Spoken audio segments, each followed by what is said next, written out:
السلام علیکم، S M news کے ساتھ میں ہوں سید مقدر رضا۔ خبروں کے سلسلے کو مزید آگے بڑھاتے ہوئے خبر شامل کرتے ہیں چنیوٹ سے، جہاں پر ہمارے نمائندے وسیم دورانی کی رپورٹ کے مطابق بتایا جا رہا ہے کہ وزیر اعلیٰ پنجاب محترمہ مریم نواز شریف کے گزر محفوظ پنجاب کے تحت عملی اقدامات کا سلسلہ جاری ہے۔ D S P organised crime unit Mahmood ul Hassan کی سربراہی میں پولیس کی جرائم پیشہ عناصر کے خلاف کارروائیاں جاری ہیں۔ اے ایس آئی محمد عرفان نے ٹیم کے ہمراہ کارروائی کرتے ہوئے مویشی چور گینگ کے 2 کرندوں کو گرفتار کر لیا ہے۔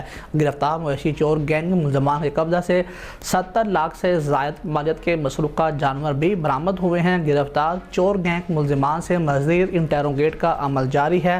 مزید اہم انکشافات متوقع ہے۔